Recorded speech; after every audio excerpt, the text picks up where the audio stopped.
बड़े बड़े बैनर और पोस्टर लगाए हैं कि 400 पार मोदी की गारंटी। यही तो गारंटी दे रहे बहका रहे हम लोगों को, डरा रहे हैं। ऐसे डरपाने से कुछ नहीं हो जाएगा। ऐसे हम कह दें जाके हम जो है अब जो ये सड़क खोद देंगे, लेकिन ऐसे खुद जाएगी जब तक मेहनत बनाने की बात कर रहे हैं, खोदने की बात नहीं कर रहे।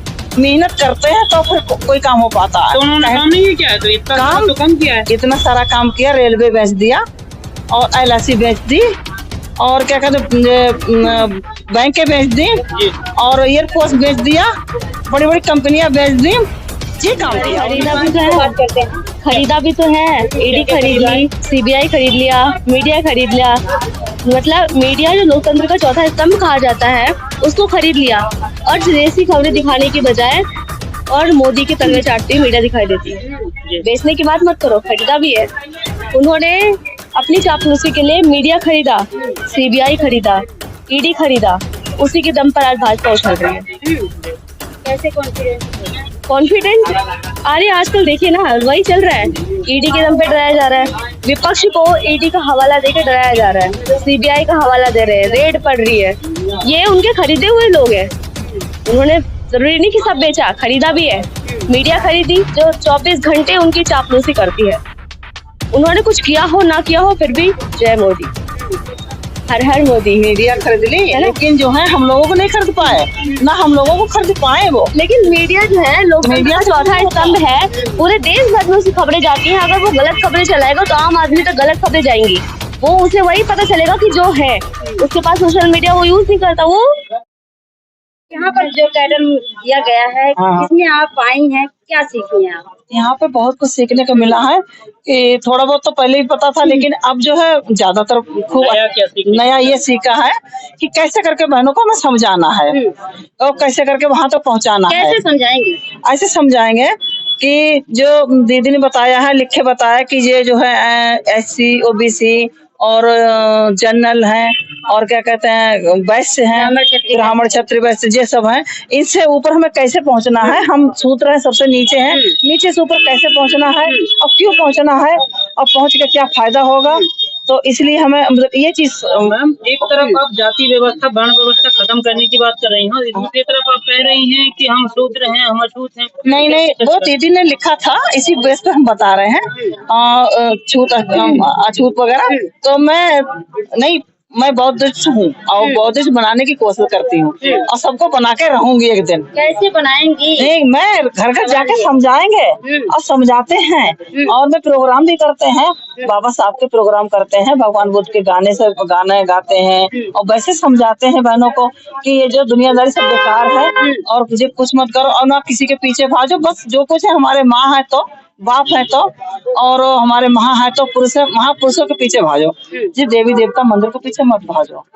जिन महापुरुषों ने इतना काम किया, जमीन स्तर पे काम किया, फिर भी महिलाएं पाखंडवाद में लिप्त हैं, पूजा पाठ करती, व्रत करती। क्या बात ये है ना, उन्हें जो है जो जिनके पति नौकरी करने लगे छोटी मोटी, वो सोचती हैं कि बहुत कुछ हमें मिल गया, लेकिन उनकी अभी आंखें नहीं खुली हैं।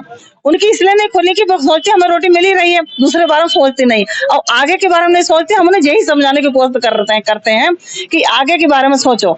हमें आपको रोटी मिल रही है, आपके बच्चों को नहीं मिलेगी इन्हीं कर्मों से। अगर इसी कर्म में लगी रहोगी पूजा पाठ में तो नहीं मिलेगी। रोटी मिलने के बाद जो कि IAS PCS डॉक्टर इंजीनियर बनने के बाद भी संविधान की बदौलत बनते हैं, लेकिन फिर भी चढ़ावा मंदिरों में जाते हैं चढ़ाने के लिए। हाँ, जाते हैं। यही तो मैं समझाने की कोशिश करते हैं कि जिसने जो तुम्हें दिया है उसको समझो, उनके बारे में देखो, जानो।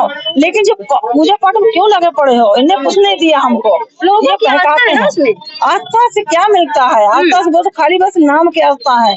और आस्था ये बताओ, जो आस्था हमें ना बच्चों को पढ़ा सकती है, ना स्कूल खोल सकती है और ना कलम दे सकती है, ना किताब दे सकती है, ना खाना दे सकती है।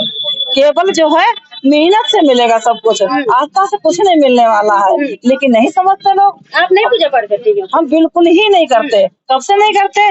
सन 2018 से हमें दीदी निर्देश सिंह मिली थी, हम बरेली में पहली बार।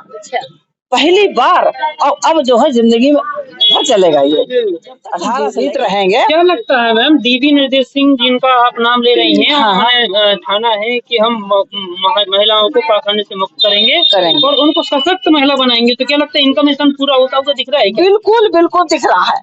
कहाँ तक पहुँचा है? ये समझो 80% तक हो गया, 80% तक हो गया। 20% की महिला रह गई हैं, वो हम जो है मेहनत करके जगाएंगे, उनको समझाएंगे। सीधी निर्देश जो है कि पूरे देश की महिलाएं जो, वो बात अलग है, जो महिलाएं आ नहीं पाती हैं, निकल नहीं पाती, लेकिन जिसके घर पर जाओ, मैं भी मानती हूँ, अगर मानती है तो थोड़ी बहुत पूजा करते हैं, उनको वो हम समझाने की कोशिश करते हैं, और छोड़ भी चुकी हैं, बहुत महिलाएं छोड़ चुकी हैं। और जो एक बार जो महिला आ जाती है, वो दूसरी बार जरूर आने की कोशिश करती है। हमारे प्रोग्राम में हम जो प्रोग्राम करते हैं, आने की कोशिश करती है, और उसे हम बुला के रहते हैं। हाँ, वो दीदी की देन है, सब हमारी देन नहीं, दीदी की देन है। दीदी ने मुझे सिखाया, मैं वही करती हूँ। और दीदी की 100% एक दिन, ये आप लिखे रख लो, एक दिन 100% की मेहनत कामयाब होगी। नीति निर्देश जी इतने बड़े बड़े कैडर दे रही हैं, महिलाओं को बताने समझाने का काम कर रहे हैं, और उधर ये दूसरी तरफ लोग कह रहे हैं कि संविधान को बदल दिया जाएगा अगर सरकार आ गई उनकी। तो ऐसे सरकार आने दो, ऐसी कोई बात नहीं, पहली बात तो आएगी नहीं, हमें तो नहीं लग रहा कि सरकार आएगी। और जो ईवीएम कह सकते हैं, इसलिए कह सकते हैं कि अब दुनिया जाग चुकी है, बहुत सो चुकी थी, अब जाग चुकी है। क्या बात कर रहे हैं मैम, दिल्ली के अंदर मेट्रो में बड़े बड़े बैनर और पोस्टर लगाए हैं कि 400 पार मोदी की गारंटी, यही तो गारंटी दे रहे बहका रहे हैं, हम लोगों को डरा रहे हैं। ऐसे डरपाने से कुछ नहीं हो जाएगा। ऐसे हम कह देंगे कि हम जो है अब जो ये सड़क खोद देंगे, लेकिन ऐसे खुद जाएगी जब तक मेहनत बनाने की बात कर रहे हैं, खोदने की बात मेहनत करते हैं तो फिर कोई काम हो पाता है। तो उन्होंने काम नहीं किया है, तो इतना काम तो कम किया है। इतना सारा काम किया, रेलवे बेच दिया और LIC बेच दी, और क्या कहते बैंकें बेच दी, और एयरफोर्स बेच दिया, बड़ी बड़ी कंपनियां बेच दी, ये काम किया। खरीदा भी तो है, ईडी खरीद ली, CBI खरीद लिया, मीडिया खरीद लिया। मतलब मीडिया जो लोकतंत्र का चौथा स्तंभ कहा जाता है, उसको खरीद लिया, और देसी खबरें दिखाने की बजाय और मोदी के तलवे चाटती हुई मीडिया दिखाई देती है। बेचने की बात मत करो, खरीदा भी है। उन्होंने अपनी चापलूसी के लिए मीडिया खरीदा, CBI खरीदा, ईडी खरीदा, उसी के दम पर आज भाजपा उछल रही है। कैसे कॉन्फिडेंट? अरे आजकल देखिए ना, वही चल रहा है, ईडी के दम पे डराया जा रहा है, विपक्ष को ईडी का हवाला देकर डराया जा रहा है, CBI का हवाला दे रहे हैं, रेड पड़ रही है। ये उनके खरीदे हुए लोग हैं।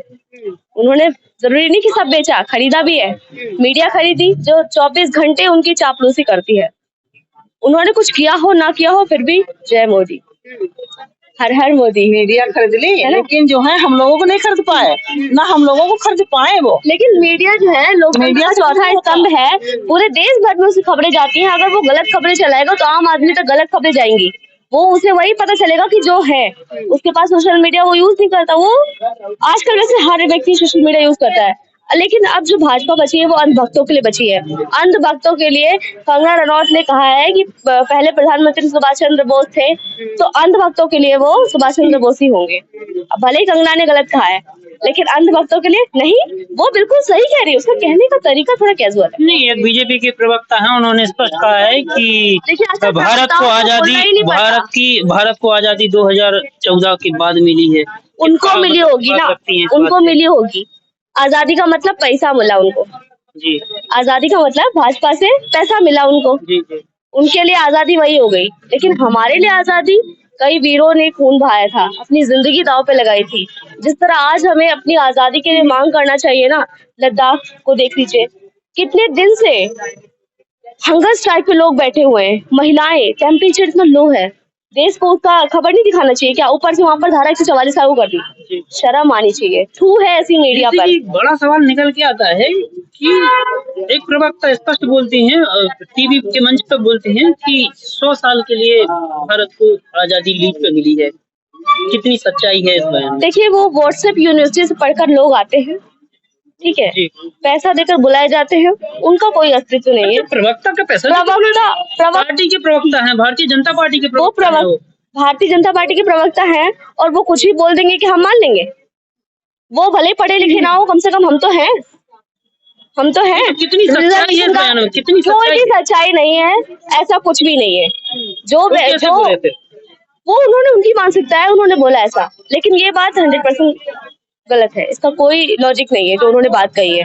बीजेपी के चुने हुए एक सांसद हैं, उन्होंने स्पष्ट कहा है कि 400 पार अगर हमारी सीटें आ जाती हैं तो संविधान बदलने में हम सक्षम होंगे। हाँ, वो तो होगा ही होगा। उसका तो अभी देख लीजिए ना, अभी लद्दाख में क्या हो रहा है। धारा 144 लागू कर दी। सोनम वांगचुक इतने दिन से हंगर स्ट्राइक कर रहे थे, किसी मीडिया ने दिखाया आपको?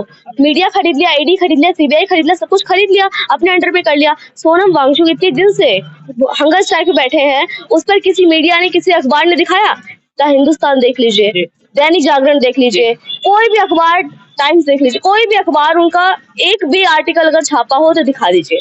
लोग बेचने की बात करते हैं ना। आखिरी और अहम सवाल, एक तरफ एनडीए, एक तरफ इंडिया गठबंधन, दोनों आमने सामने हैं। एक तरफ शिक्षा बचाने की बात, संविधान बचाने की बात, लोकतांत्रिक देश बनाने की बात और जातिगत जनगणना, दूसरी तरफ गाय धर्म की राजनीति। देखिए, गाय की बात करी आपने, धर्म की बात करी, तो कौन से मुद्दे भारी पड़ेंगे? तो जो है अभी स्कैम हुआ है जी, है ना, इलेक्ट्रोल बॉन्ड पे स्कैम हुआ है और 20 कंपनियों से चंदा लिया गया है। गायों का हवाला देते ना, गाय हमारी माता है। 20 कंपनियों से उन्होंने 20 कंपनियों से लिया तो ना चंदा। जो गाय काटने पर पाबंदी लगाते हैं, उन्होंने उस कंपनी से भी चंदा लिया है। कितना बड़ा स्कैम हुआ है, सोचो। गाय को माता बताते तो अपने घर पे रखा है, क्यों रोडों पे छोड़ देते हैं? हम तो अपनी माता को नहीं घर पे रोड पे छोड़ेंगे। छोड़ने की बात तो अलग है, उन्होंने बीफ बनाने वाली जो है उनसे चंदा लिया है।